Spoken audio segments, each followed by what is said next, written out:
नमस्कार, मैं दीपक पांडे आप सभी का परीक्षा मंथन के ऑफिशियल यूट्यूब चैनल पर स्वागत करता हूं। जैसे कि पिछले क्लास में हम लोगों ने मूल अधिकार के बारे में चर्चा किया था और मूल अधिकार के अंतर्गत हम लोगों ने अभी तक जो है समानता के अधिकार के बारे में, राइट टू इक्वलिटी के बारे में चर्चा किया, जिसमें आर्टिकल 14 से लेकर 18 तक देखा। उसके बाद हम लोगों ने स्वतंत्रता के अधिकार के बारे में बात किया, राइट टू फ्रीडम के बारे में बात किया और राइट टू फ्रीडम के अंतर्गत हम लोगों ने आर्टिकल 19, 20, 21 और 22 के बारे में चर्चा किया था। तो आज हम लोग जो है शोषण के विरुद्ध अधिकार के बारे में बात करेंगे, राइट अगेंस्ट एक्सप्लॉयटेशन के बारे में बात करेंगे। और इस राइट अगेंस्ट एक्सप्लॉयटेशन के अंतर्गत भारतीय संविधान में दो अनुच्छेदों के बारे में चर्चा की गई है। एक अनुच्छेद है 23 और दूसरा है 24। तो 23 और 24 के बारे में हम लोग चर्चा करेंगे। तो अगर 23 में आप आएंगे तो 23 में जो है बात किया गया है मानव के दुर्व्यापार एवं बलात् श्रम पर प्रतिषेध लगाया गया है। ऐसे मुद्दों पर क्या किया गया है, रोक लगाया गया है भारतीय संविधान के अंतर्गत। वो इसलिए ऐसा किया गया कि स्वतंत्रता से पहले प्राचीन समय में जो है ये शोषण से संबंधित मुद्दे दिखाई दे रहे थे और जब देश स्वतंत्र हुआ तो स्वतंत्रता सेनानियों ने इस बात का ध्यान रखा कि अब हम लोगों को अपने लोगों के लिए क्या करना है, शासन करना है, उनके अधिकारों को सुरक्षा करना है। तो वो इस आर्टिकल के अंतर्गत शोषण के विरुद्ध के अधिकारों के अंतर्गत जो है आर्टिकल 23 और 24 की बात की गई। तो अगर आर्टिकल 23 में अनुच्छेद 23 में आएंगे तो अनुच्छेद 23 के अंतर्गत मानव के दुर्व्यापार एवं बलात् श्रम के बारे में बताया गया है, इस पर रोक लगाया गया है। मानव के दुर्व्यापार का मतलब क्या है? मानव के दुर्व्यापार का मतलब यह है कि ह्यूमन ट्रैफिकिंग नहीं होना चाहिए। ह्यूमन ट्रैफिकिंग का मतलब कि मानव का खरीद एवं बिक्री बाजार में वस्तु की तरह नहीं होना चाहिए। यह जो है एक शोषण का तरीका है।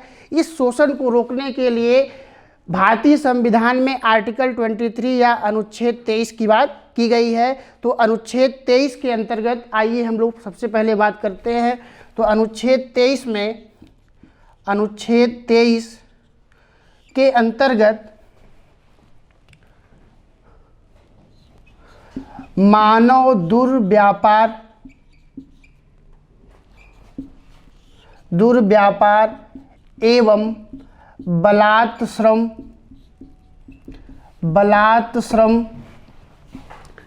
का प्रतिषेध, बलात् श्रम का क्या किया गया है, प्रतिषेध किया गया है।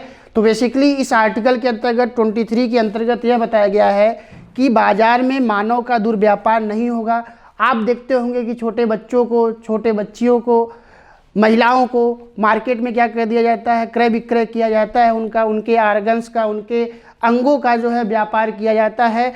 तो इन चीज़ों को रोकने के लिए आर्टिकल 23 का व्यवस्था किया गया है। उसके अलावा आप यह भी देखते होंगे कि पहले जो है लोग क्या करते थे, लोगों से जो है दास प्रथा का कॉन्सेप्ट था, लोगों से जो है बेगारी करवाते थे। बेगारी के अंतर्गत लोगों से काम करा लेते थे और उनका जो वेज होता था, जो मजदूरी होता था, वो मजदूरी भी नहीं देते थे। तो ये सारी प्रथाएं थी। इन प्रथाओं को दूर करने के लिए भारतीय संविधान के अंतर्गत आर्टिकल 23 का बात किया गया और 23 में जो है बताया गया है कि मानव के दुर्व्यापार को रोकने की व्यवस्था की गई है और उसके अलावा बलात् श्रम जैसे जो ऑर्थोडॉक्स है, जो रूढ़िवादिता है या जो शोषण के ये तरीके हैं, इन तरीकों को रोकने की बात की गई है। तो इसके लिए कौन से आर्टिकल में बात किया गया है? तो आर्टिकल 23 या अनुच्छेद 23 के अंतर्गत बात किया गया है। इसके अलावा अगर आर्टिकल 24 में आएंगे, अनुच्छेद 24 में आएंगे तो अनुच्छेद 24 के अंतर्गत 14 वर्ष से कम उम्र के बालकों का ऐसे स्थानों पर नियोजन नहीं होना चाहिए, रिक्रूटमेंट नहीं होना चाहिए जो जोखिम भरे क्षेत्र हैं, जैसे खादानों, कोयला के खादानों या केमिकल फैक्ट्री। तो ऐसे स्थानों पे उनका जो है रिक्रूटमेंट या नियोजन नहीं होना चाहिए। यह बात आर्टिकल 24 के अंतर्गत बताया गया है। तो अनुच्छेद 24 में जो है 14 वर्ष से कम उम्र के बच्चों के लिए जोखिम भरे क्षेत्रों में उनके नियोजन या उनके रिक्रूटमेंट की जो है व्यवस्था को क्या करता है, रोकता है। वह इसलिए रोका गया है कि वह उनके हेल्थ के लिए जो है निगेटिव हो सकता है, नकारात्मक हो सकता है। तो आर्टिकल 23 और 24 के अंतर्गत शोषण के विरुद्ध अधिकार के संदर्भ में जो है बात किया गया है। एक्सप्लॉयटेशन को रोकने की बात की गई है। अगर कोई भी व्यक्ति ऐसा करते पाया जाता है तो उसके खिलाफ जो है कानूनी कार्य किया जाएगा या गैर कानूनी अपराध की श्रेणी में उसको शामिल किया जाएगा। तो इस शोषण संबंधी अधिकार को दूर करने के लिए आर्टिकल 23 में मानव के दुर्व्यापार एवं बलात्श्रम पे क्या प्रतिषेध किया गया है। अब आइए देखते हैं आर्टिकल 24 के बारे में।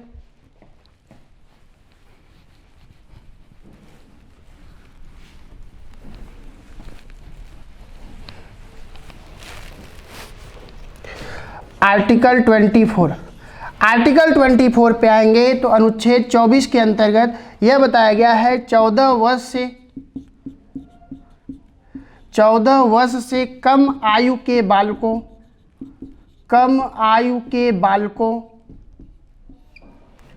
का नियोजन जोखिम भरे क्षेत्रों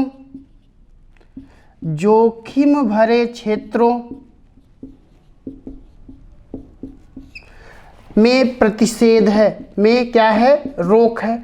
तो जोखिम भरे क्षेत्र कौन है? तो जोखिम भरे क्षेत्र में जैसे आप आएंगे तो केमिकल फैक्ट्री होगा, तो केमिकल फैक्ट्री में उनका नियोजन नहीं करना है। उसके अलावा माइंस में आएंगे, कोल माइंस होता है, वैसे प्लेस पे भी जो है उनका जो है रिक्रूटमेंट नहीं करना है, वह इसलिए कि वह उनके हेल्थ में अच्छा नहीं होता। तो इसके लिए या बाल मजदूरी को रोकने के लिए आर्टिकल 24 का बात किया गया है। तो 24 के अंतर्गत जो है 14 वर्ष से कम आयु के बालकों के नियोजन को जोखिम भरे क्षेत्रों में रोकने की बात करता है। तो ऐसे क्षेत्रों को जो है रोकने के लिए आर्टिकल 24 की बात की गई है। उम्र कितना है? तो 14 वर्ष से कम आयु के बालकों की बात की गई है।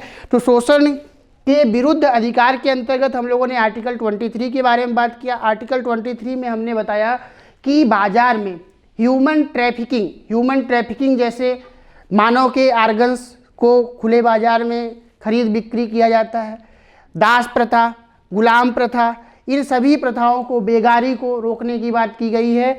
ये सारी बात जो है आर्टिकल 23 में बताई गई है। अगर ऐसा कोई व्यक्ति करते हुए पाता है तो वह अपराध की कैटेगरी में आता है और गवर्नमेंट जो है उसके खिलाफ क्या कर सकता है, कानूनी कार्रवाई कर सकता है।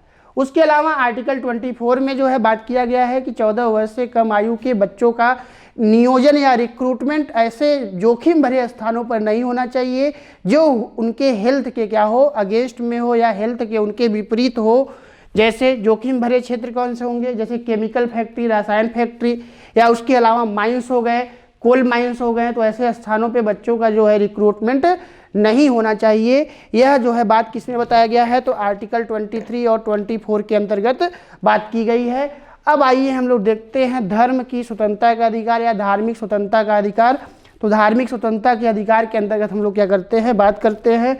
तो शोषण के विरुद्ध अधिकार के अंतर्गत दो ही आर्टिकल का बात किया गया है, आर्टिकल 23 और 24, जिसमें आर्टिकल 23 जो है ह्यूमन ट्रैफिकिंग को रोकने की बात करता है, दास प्रथा को रोकने का बात करता है, बलाश्रम बेगारी को रोकने की बात करता है। उसके अलावा 24 जो है 14 वर्ष से कम आयु के बच्चों के नियोजन या रिक्रूटमेंट को जोखिम भरे क्षेत्रों में रोकने की बात करता है जो उनके हेल्थ के क्या हो, विपरीत हो।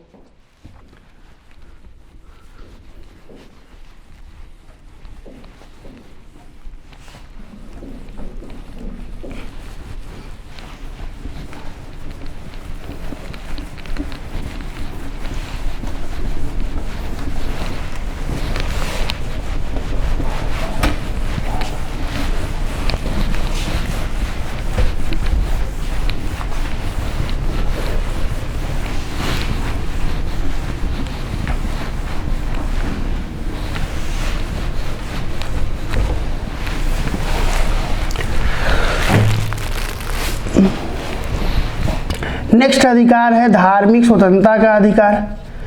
धार्मिक स्वतंत्रता का अधिकार, धार्मिक स्वतंत्रता का अधिकार। धार्मिक स्वतंत्रता का अधिकार पे आएंगे तो रिलीजन ऑफ फ्रीडम,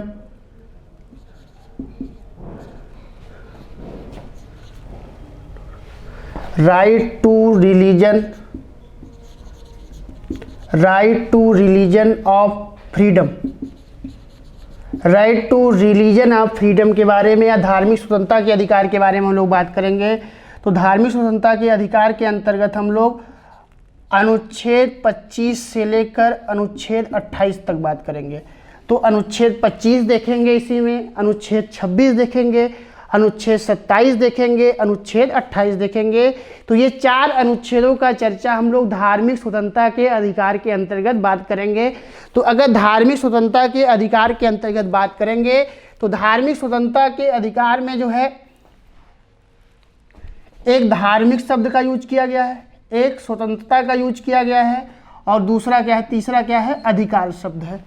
अगर धार्मिक स्वतंत्रता का अधिकार का मतलब ये है धार्मिक स्वतंत्रता का अधिकार, धार्मिक स्वतंत्रता का अधिकार, तो धार्मिक धर्म से संबंधित, धर्म से संबंधित, धर्म से संबंधित क्रियाकलाप, जो भी चीज़ें हैं धर्म से संबंधित क्रियाकलाप, रिलीजन से संबंधित क्रियाकलाप के स्तर पर, धर्म से संबंधित क्रियाकलाप के स्तर पर आपको जो है क्या दी गई है, स्वतंत्रता दी गई है। और यह स्वतंत्रता दी गई है कि आप किसी भी धर्म को क्या करें, अपनाएं, और उस धर्म को अंतःकरण के स्तर पे अपनाएं। उस धर्म में जो भी व्यवस्थाएं की गई हैं, जो उसके प्रोपोगंडे हैं, जो उसमें जो है परंपराएं हैं, जो उसमें अपने ईश्वर से या अपने इष्ट देव तक उनसे जो है संवाद स्थापित करने के जो भी तरीके हैं, उस तरीके को आप क्या कर सकते हैं, खुल के अपना सकते हैं।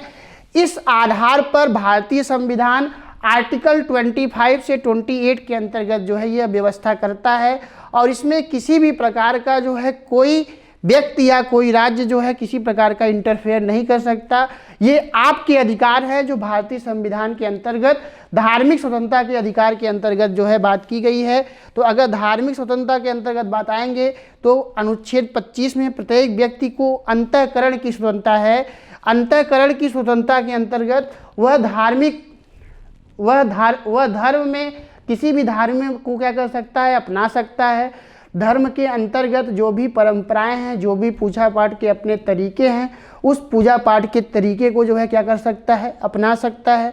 और इस आधार पर उसके कार्यों में कोई भी व्यक्ति या कोई भी राज्य इंटरफेयर नहीं करेगा, क्योंकि उसको जो है क्या दिया गया है, स्वतंत्रता दिया गया है।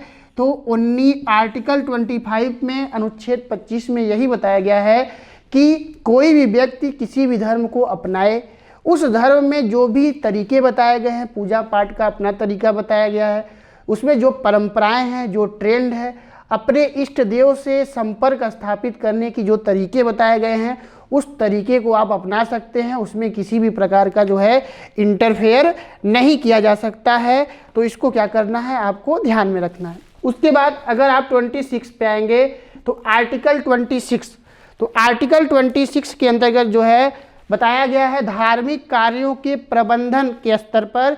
तो धार्मिक कार्यों के अंतर्गत जो भी धार्मिक कार्य हैं, धार्मिक कार्य वैसे धार्मिक कार्यों के लिए प्रबंधन या मैनेजमेंट के स्तर पे आएंगे तो यह बात जो है आर्टिकल 26 में बात की गई है। तो ये बताइए, धर्म, किसी भी धर्म को अपनाने की बात, किसी भी धर्म को अपनाने की बात किस में बताई गई है, आर्टिकल 25 में बताई गई है। और उस धर्म से संबंधित जो कार्य हैं, उस कार्यों का मैनेजमेंट किस आर्टिकल के अंतर्गत किया जाएगा, किस आर्टिकल के अंतर्गत प्रबंध किया जाएगा, तो वह आर्टिकल 26 या अनुच्छेद 26 के अंतर्गत जो है धार्मिक कार्यों से संबंधित प्रबंधन का जो है बात किया गया है, मैनेजमेंट की जो है बात की गई है। उसके अलावा अगर आर्टिकल 27 में आएंगे तो 27 में यह बताया गया है कि धार्मिक जो टैक्स होते हैं, धार्मिक टैक्स या रिलीजन टैक्स को जो है रोका गया है। या कहने का मतलब किसी भी व्यक्ति से इस आधार पर किसी टैक्स या किसी कर की उगाही नहीं की जाएगी कि वैसे करों का प्रयोग किसी धार्मिक कार्यों में अभिवृद्धि या धार्मिक कार्यों को बढ़ाने के लिए किया जाए। तो बेसिकली कहने का मतलब ऐसे टैक्स का प्रयोग किसी स्पेशल धर्म के विकास के लिए करने का जो है रोक किया गया है। तो यह कौन से आर्टिकल में है, तो आर्टिकल 27 में है। आर्टिकल 27 के अंतर्गत धार्मिक कार्यों में टैक्स से संबंधित पैसे को उसके कार्यों में लगाने के लिए रोक की बात की गई है। तो यह कौन से आर्टिकल में बताया गया है? तो आर्टिकल 27 में बताया गया है।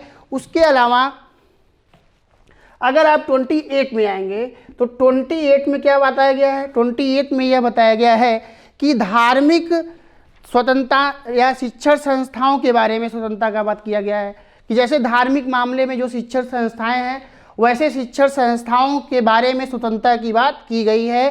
तो आर्टिकल 28 में धर्म से संबंधित शिक्षण संस्थाओं का बात किया गया है। 27 में किसका बात किया गया है? तो आर्टिकल 27 में बात किया गया है कि ऐसे करों की उगाही नहीं की जाएगी कि उस करों का प्रयोग किसी स्पेशल धर्म के विकास में जो है उस पैसे को लगाया जाए, उस रेवेन्यू को लगाया जाए। उसके अलावा 26 में क्या बताया गया है? धार्मिक जो कार्य हैं उस कार्यों के प्रबंधन या मैनेजमेंट से संबंधित बातों के बारे में आर्टिकल 26 में बताया गया है।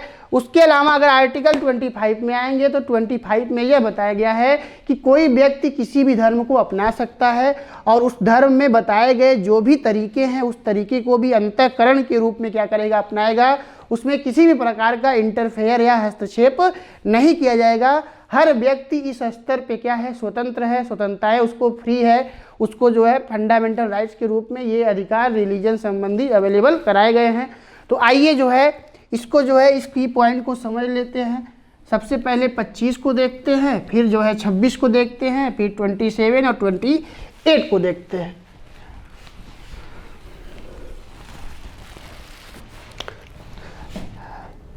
मान लीजिए ये व्यक्ति है, इस व्यक्ति को जो है क्या करना है?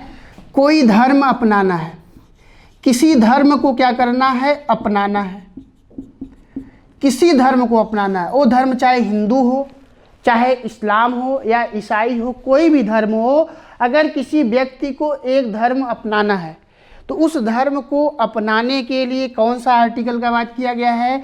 तो उसके लिए आर्टिकल या जो अनुच्छेद बात की गई है वह अनुच्छेद 25 में बताया गया है कि अगर एक व्यक्ति है या किसी व्यक्ति को कोई धर्म अपनाना है, उस धर्म के परंपराओं को अपनाना है या उस धर्म के पूजा पाठ को अपनाना है, तरीके को अपनाना है, उस धर्म में उसके इष्ट देव से संपर्क स्थापित करना है, उसके अंतर्गत जो भी तरीके बताए गए हैं उस तरीके को अंतःकरण के रूप में शामिल करने का बात किसमें बताया गया है? तो आर्टिकल 25 में बताया गया है। उसके अलावा अगर आप आएंगे तो आर्टिकल 25 के अंतर्गत उस व्यक्ति ने धर्म को क्या किया? अपना लिया। अब धर्म जब अपना लिया तो उसके बाद ये प्रश्न उठता है कि उस धर्म से संबंधित बहुत से कार्य होते हैं, तो उस कार्यों के मैनेजमेंट या प्रबंधन, जैसे अगर हिंदू धर्म में आएंगे तो वहाँ पे जो है कथा वथा का व्यवस्था है, सत्यनारायण बाबा का कथा वथा सुना जाता है, तो वह क्या है? वह उसके कार्य हैं, धार्मिक कार्य हैं। तो ऐसे धार्मिक कार्यों के प्रबंधन या मैनेजमेंट की जो बात की गई है, तो प्रबंधन या मैनेजमेंट अगर आप आएंगे धार्मिक कार्यों के प्रबंधन या मैनेजमेंट आएंगे तो यह कौन से आर्टिकल में बताया गया है? तो आर्टिकल 26 में बताया गया है। अनुच्छेद 26 के अंतर्गत धार्मिक कार्यों के प्रबंधन के लिए बात की गई है। अब धर्म जो है व्यक्ति ने अपना लिया, उसके कार्यों के प्रबंधन भी कर लिया, मैनेजमेंट भी कर लिया। अब जो तीसरा बात बताया गया है कि वह किसी भी प्रकार के ऐसे जो है करों की उगाही नहीं करेगा कि उस करों का प्रयोग जो है किसी स्पेशल धर्म के विकास के लिए या अभिवृद्धि के लिए खर्च किया जाए। तो वैसे जो है चीज़ों को रोकता है कौन से आर्टिकल में? तो आर्टिकल 27 में जो है इन चीज़ों को रोकने की बात की गई। उसके अलावा धर्म से संबंधित जो शिक्षण संस्थाएं हैं उन शिक्षण संस्थाओं के बारे में कौन से आर्टिकल में बात किया गया है? तो यह बात किया गया है आर्टिकल 28 में, अनुच्छेद 28 में जो है यह बात बताई गई है। तो इस प्रकार हम लोगों ने धार्मिक स्वतंत्रता का अधिकार या right to religion of freedom के अंतर्गत हम लोगों ने यह देखा कि आर्टिकल 25 में जो है कोई व्यक्ति किसी प्रकार के धर्म को अपना सकता है। उसके बाद 27 में हम लोग 26 में ये देखा हम लोगों ने कि उस धर्म के जो कार्य हैं उस धार्मिक कार्यों के मैनेजमेंट या प्रबंधन के लिए आर्टिकल 26 में बताया गया है। 27 में वैसे करों को रोकता है कि उस करों का प्रयोग किसी स्पेशल धर्म के विकास में खर्च न किया जाए। उसके अलावा 28 में आएंगे तो धार्मिक मामलों के जो शिक्षण संस्थाओं के बारे में बात की गई है। तो शिक्षण संस्थाएं धर्म से संबंधित कौन से आर्टिकल में है? 28 में है। तो यह जो है हम लोगों ने धार्मिक स्वतंत्रता के अधिकार के बारे में बात किया। अब आइए हम लोग देखते हैं संस्कृति एवं शिक्षा संबंधी अधिकार के बारे में।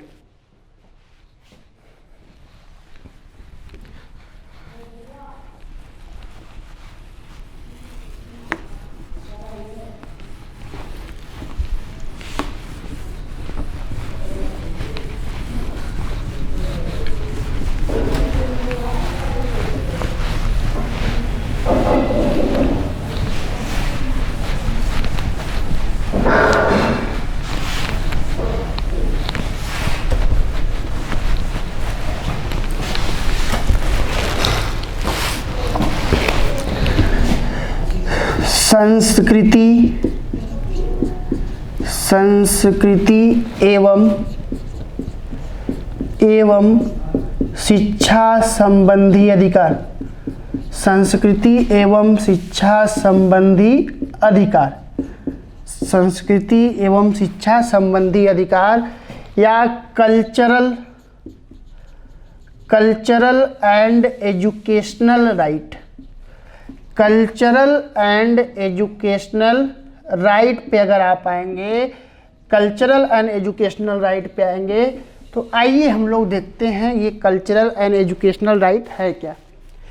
तो इसमें देखिए दो शब्दों की बात की गई है, एक कल्चर की बात की गई है, संस्कृति की बात की गई है, और दूसरा जो है किसकी बात की गई है? शिक्षा की बात की गई है, एजुकेशन की बात की गई है।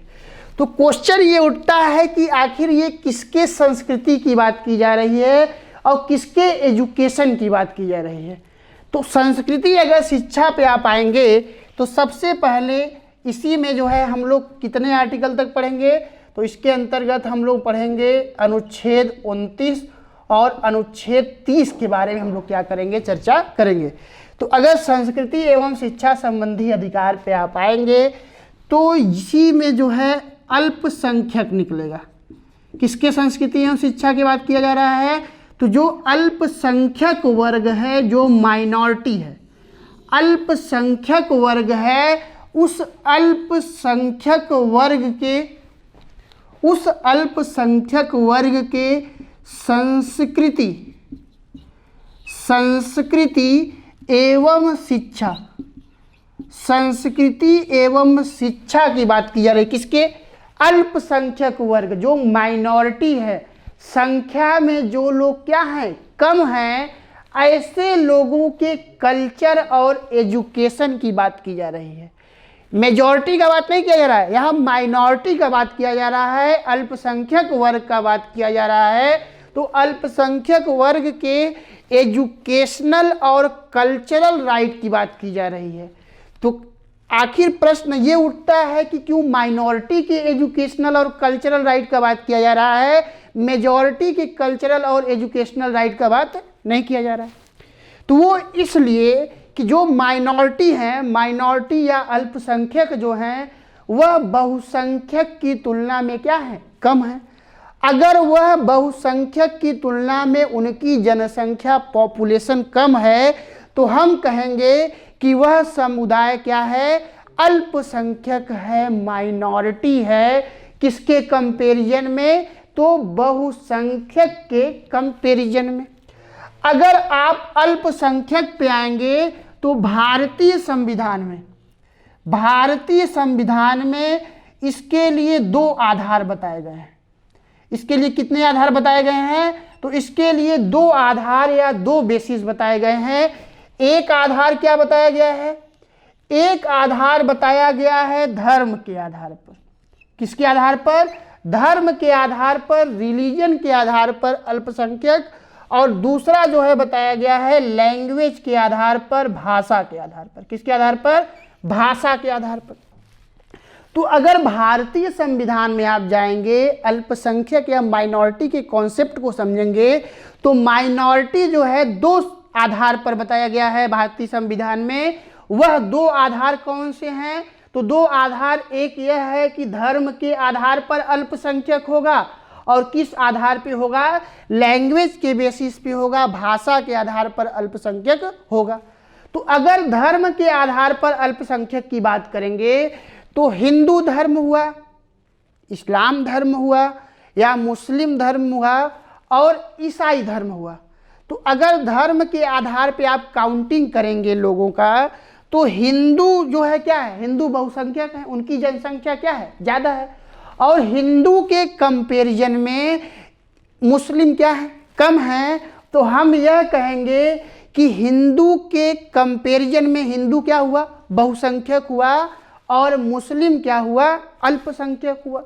अगर धर्म के आधार पे आएंगे, अल्पसंख्यक की बात करेंगे, तो धर्म के आधार पे अगर जो है आप दो कम्युनिटी लेते हैं, समुदाय लेते हैं, एक लेते हैं हिंदू और दूसरा लेते हैं मुस्लिम। अगर हिंदू और मुस्लिम दो समुदाय लेते हैं तो हिंदू जो है मुस्लिम के कंपैरिजन में क्या होगा, यह होगा बहुसंख्यक। इसको क्या बोलेंगे, यह बहुसंख्यक होगा, मेजॉरिटी में होगा। और जो मुस्लिम है वह मुस्लिम क्या होगा, तो उस मुस्लिम को जो है अल्पसंख्यक का दर्जा दिया जाएगा। अल्पसंख्यक धर्म के आधार पर, किसके कंपैरिजन में, हिंदू के कंपैरिजन में। हो सकता है कि जब मुस्लिम का जो है पॉपुलेशन या धर्म के आधार पर ईसाइयों से कंपैरिजन किया जाएगा, तो हो सकता है कि मुस्लिम जो है ईसाइयों के लेवल पे क्या हो जाएगा, यह बहुसंख्यक हो जाएंगे और क्या हो जाएंगे, अल्पसंख्यक हो जाएंगे। लेकिन वैसा आधार भारतीय संविधान में नहीं है। तो जो है मुस्लिम को अल्पसंख्यक के अंतर्गत और हिंदू क्या है, बहुसंख्यक में है, मेजॉरिटी में है, क्योंकि धर्म के आधार पर इनका पॉपुलेशन क्या है, अधिक है। तो यहीं पे एक प्रश्न यह उठता है कि जो अल्पसंख्यक लोग हैं, अल्पसंख्यक लोग जो है बहुसंख्यक लोगों से क्या है, थोड़ा सा भयभीत हैं, डरे हुए हैं। वह इसलिए डरे हुए हैं, उनको इस बात का डर है कि कहीं भविष्य में, फ्यूचर में जो है मेरे कल्चर, जो मेरे संस्कृति है, कल्चर हैं, जो मेरे एजुकेशन है, शिक्षा है, वह कहीं जो है बहुसंख्यक के द्वारा वह जो है पूरी तरीके से उसको समाप्त न कर दिया जाए। तो अल्पसंख्यक वर्सेस बहुसंख्यक या बहुसंख्यक बनाम अल्पसंख्यक के अगर विवाद पे आप यहाँ आएंगे या इस सिचुएशन को समझेंगे, तो अल्पसंख्यक माइनॉरिटी के मन में हमेशा यह डाउट रहेगा कि कहीं बहुसंख्यक जो है उसके संस्कृति एवं शिक्षा संबंधी जो मुद्दे हैं, जो इशूज हैं, वह उसको प्रभावित न कर दे। तो वह इस आधार पर अल्पसंख्यकों के लिए उनके कल्चर और एजुकेशन के सिक्योरिटी के लिए, सुरक्षा के लिए जो है आर्टिकल 29 और 30 का क्या किया गया है, बात किया गया है। तो हम लोग जो है आर्टिकल 29 और 30 के बारे में क्या करेंगे, बात करेंगे। और दूसरा जो आधार बताया गया है, लैंग्वेज आधार बताया गया है। लैंग्वेज में जैसे मान लेते हैं एक हिंदी भाषा का है और दूसरा जो है मान लेते हैं कि तमिल है, तेलुगु है, कन्नड़ है, बहुत सारी भाषाएं हैं। भारतीय संविधान में 22 भारतीय भाषाओं का उल्लेख किया गया है। तो अगर हिंदी के कंपैरिजन में इन भाषाओं का कंपैरिजन करेंगे तो ये जो सभी भाषाएं हैं वो क्या हो जाएंगी, वह माइनॉरिटी में हो जाएंगी। जैसे हिंदी भाषी, तो हिंदी भाषी लोग क्या होंगे, बहुसंख्यक होंगे। लेकिन अगर तमिल या तेलुगु भाषी कहा जाए तो तमिल और तेलुगु भाषी जो है हिंदी भाषी की तुलना में क्या हो जाएंगे, माइनॉरिटी हो जाएंगे, अल्पसंख्यक हो जाएंगे। तो भारतीय संविधान में जो माइनॉरिटी के बारे में बताया गया है उसके लिए दो आधार बताया गया है, कल्चर, और दूसरा कौन सा आधार बताया गया है, दूसरा आधार बताया गया है एजुकेशन या शिक्षा। तो संस्कृति एवं शिक्षा के दो आधार बताए गए हैं, धर्म और दूसरा कौन सा, भाषा। तो धर्म और भाषा के आधार पर जो है क्या किया गया है, यह अल्पसंख्यक माइनॉरिटी का कॉन्सेप्ट डेवलप किया गया है। तो इसके अंतर्गत हम लोग जो है अल्पसंख्यक वर्ग के संस्कृति एवं शिक्षा संबंधी अधिकारों की जो है रक्षा की बात करेंगे। और वह रक्षा किससे है, तो वह रक्षा जो है बहुसंख्यक वर्ग के कल्चर और एजुकेशन से है। तो तो आइए इसी को हम लोग क्या करते हैं, समझते हैं, और समाज में ऐसे सिचुएशन क्या होते हैं दिखाई देते हैं। तो इसको स्क्रीनशॉट ले लीजिए, फिर आगे हम लोग चलते हैं।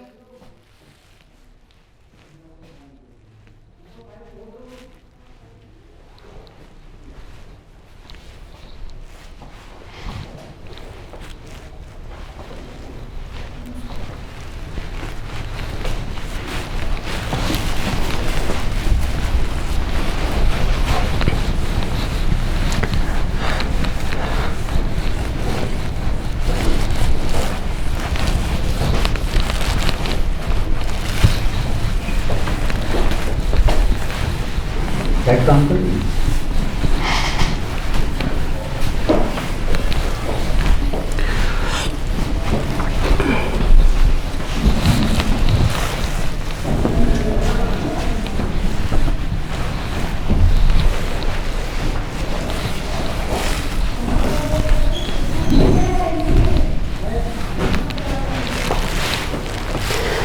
तो हम लोगों ने बात किया कि संस्कृति एवं शिक्षा संबंधी अधिकार किसके बारे में बताया गया है, तो अल्पसंख्यक के बारे में बताया गया है। और मैंने एक पॉइंट बताया कि भारतीय संविधान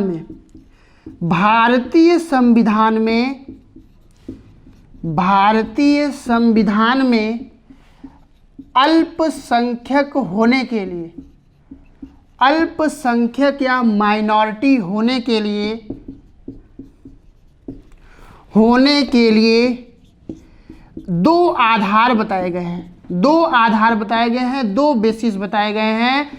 दो आधार कौन से बताए गए हैं, तो दो आधार में जो पहला आधार है उस आधार को हम लोग बोलते हैं धर्म, रिलीजन के आधार पर अल्पसंख्यक, और दूसरा जो आधार बताया गया है वह भाषा बताया गया है, लैंग्वेज बताया गया है। लैंग्वेज के आधार पर अल्पसंख्यक की बात की गई है। तो धर्म और भाषा के आधार पर अल्पसंख्यक की बात की गई है। दूसरा पॉइंट अगर आएंगे तो दूसरा पॉइंट यह है कि ये जो अल्पसंख्यक हैं, इन अल्पसंख्यक को कैसे, किससे सुरक्षा देना है। इन अल्पसंख्यकों को बहुसंख्यक या जो मेजॉरिटी में लोग हैं, बहुसंख्यक से क्या बनाना है, इनको सुरक्षित करना है। किसको, अल्पसंख्यकों को। अल्पसंख्यकों को बहुसंख्यक से क्या करना है, सुरक्षित करना है। अगर आप आएंगे यहाँ पे तो आपको यहीं पे जो है और कॉन्सेप्ट दिखेगा, कुछ और दिखेगा कि जैसे जब आप आएंगे महिला वर्सेस पुरुष, तो महिला वर्सेस पुरुष पे अगर आप आएंगे तो पॉपुलेशन के लेवल पे भी आएंगे तो महिला जो है क्या हो जाएंगी, वह माइनॉरिटी में हो जाएंगी, और जो पुरुष समुदाय है वह जो है क्या हो जाएगा, बहुसंख्यक हो जाएगा।